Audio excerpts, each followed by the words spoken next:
بسم اللہ الرحمن الرحیم۔ السلام علیکم ورحمۃ اللہ وبرکاتہ۔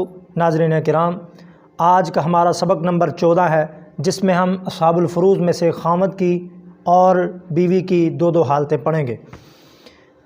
خامد کی مقررہ شریعت مطہرہ میں دو حالتیں ہیں۔ پہلی حالت ہے نصف اور دوسری حالت ہے ربع۔ پہلی حالت میں نصف کا خامد جو حقدار ٹھہرتا ہے، اور دوسری حالت میں 1/4 یعنی ربع کا حقدار ٹھہرتا ہے، چوتھے حصے کا۔ پہلی حالت نصف، اس حالت کا اس وقت حقدار ٹھہرتا ہے جب میت کی اولاد نہ ہو۔ اگر میت کی اولاد ہو تو ربع کا حقدار ٹھہرتا ہے، اگر اولاد نہیں ہے تو اس وقت یہ 1/2 یعنی نصف کا حقدار بنتا ہے۔ پورے مال کے 2 حصے کیے جائیں، ان میں سے ایک حصہ یعنی آدھا حصہ خامد کا ہوتا ہے۔ جیسے ایک بھائی ہے اور ایک خامد ہے، خامد کو پورے مال میں سے آدھا حصہ دے دیا، باقی جو بچ جائے گا بطور اسبہ کے بھائی لے جائے گا۔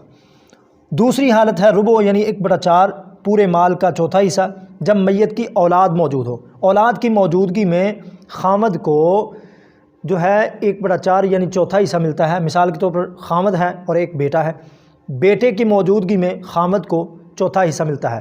چوتھا حصہ دینے کے بعد باقی 3 بچ جائیں گے، 3 جو ہے بطور اسبہ کے بیٹا لے جائے گا۔ اب آتے ہیں بیوی کی 2 حالتوں کی طرف۔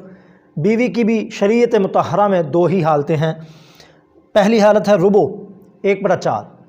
یہاں پر یہ بات سمجھنے کے قابل ہے، جیسا کہ میں نے پہلے سبق میں بھی بتایا ہے کہ جو بٹے کے نیچے ہوتا ہے وہ کل مال ہوتا ہے، اور جو اوپر ہوتا ہے اس میں سے جو حاصل کیا ہوتا ہے وہ مال ہوتا ہے۔ یہاں پر 1/4 ہے، 4 حصے ہیں، 4 میں سے ایک حصہ یعنی اس کو ربع کہتے ہیں۔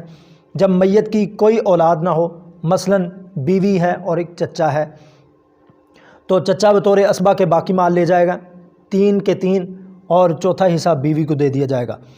جب میت کی اولاد ہو تو اس وقت بیوی کو 1/8 یعنی سمن ملتا ہے، 8واں حصہ ملتا ہے۔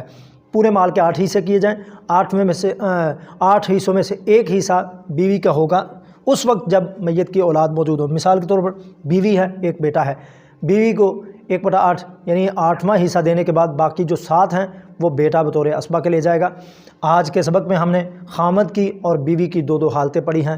آئندہ سبق میں انشاءاللہ اللہ نے توفیق دی، اللہ کے فضل و کرم سے، اللہ کے احسان سے، اللہ کے کرم سے باقی جو اصحاب الفروض ہیں ان میں سے چند ایک کی حالتیں پڑھیں گے۔ اللہ تبارک و تعالی ہمیں ان چیزوں کو سمجھنے کی توفیق دے۔